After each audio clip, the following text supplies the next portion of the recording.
ना सब संसार में ना हमारा कुछ है ना आपका कुछ है। जमाने की सच्चाई है, आज के समय में लोग अपने दुख से ज्यादा दूसरे के सुख से परेशान है।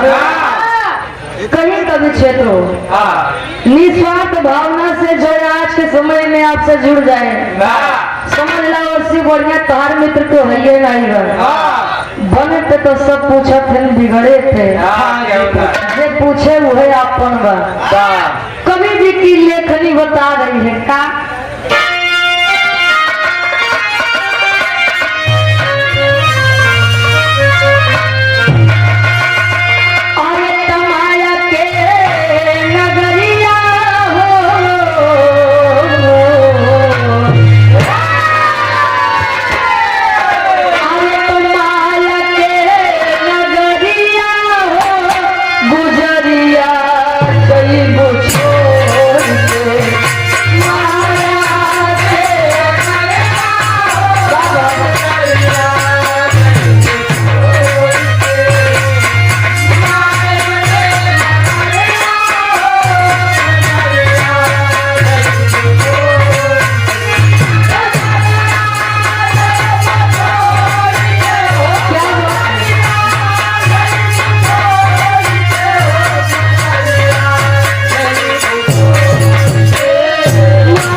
सोचा जाए हम ज्ञान बताओ हमारे किस रिश्ते ना खेले।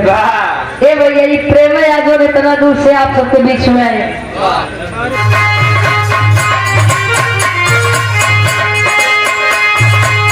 लाख चौरासी भटक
भटक के भटक के मानो मिला बतनवा हो।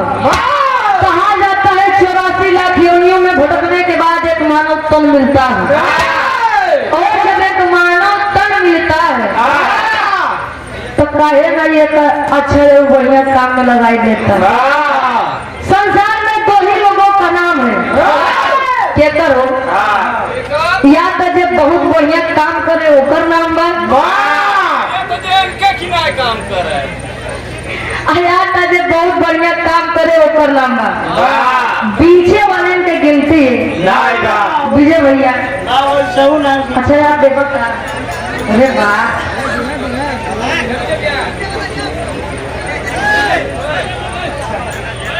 और हमारे धर्म के बड़े भाई जो कि परिचय के मोहताज नहीं है, बहुत ही प्यार दुलार स्वागत सम्मान मिलता है आप विजय भैया जी से। भोजपुरी संगीत क्या प्रोपराइटर साहब विजय भैया जी सभी यूट्यूबर के इस सम्मान दिए हैं। आशीर्वाद के चारे आपको लोग आ गए इतना जने यहाँ सो दे बहुत ए भैया अंतरा के दूसरे अंदाज में कवि जी बताते हैं का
आयु यही जगहिया है।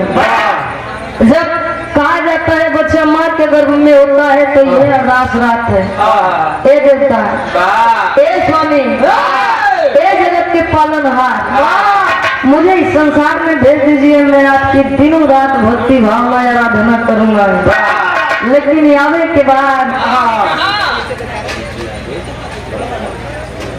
जाने के बाद केवल और केवल इंसान का कीर्ति और अपकीर्ति गवाता है। कहीं सावनी गुजर जाने पर, अरे सावनी गुजर जाने पर जब की कदर होती है,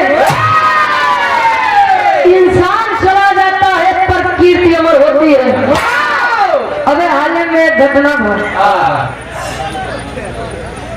आज जगत के बहुत ही सुंदर कलाकार, बहुत ही होनहार कलाकार जहाँ भी मिलते थे बहुत ही प्यार दुलार से सम्मान देते थे।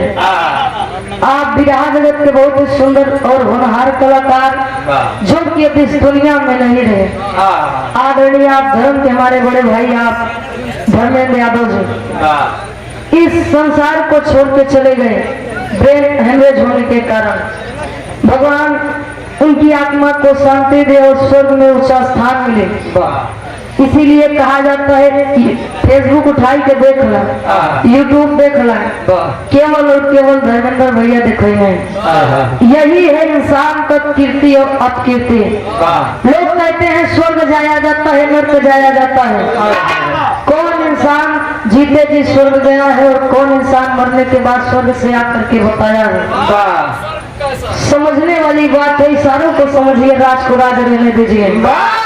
इसीलिए काम हुआ करिए कि जाने के बाद लोग आपका गुणगान करें। संसार से चला जा पाए अगर चार आदमी आई के दोबारे कह दें कि यार बहुत बढ़िया आदमी रहे, गजब हो जाए, उससे बड़ा स्वर्ग कुछ नहीं है। और आने के बाद यही कह दे रहे यार जो भाषाएं दे कम से कम धरती के बोझ लगवा तो उससे बढ़ के नरक नहीं है। इसीलिए इस संसार में यदि सदगुरु मिल जाए तो नैया भव से पार हो जाएगी। आगे कवि जी लिखते हैं का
पहले फीस जमा करा करे बात पढ़े मजे आया।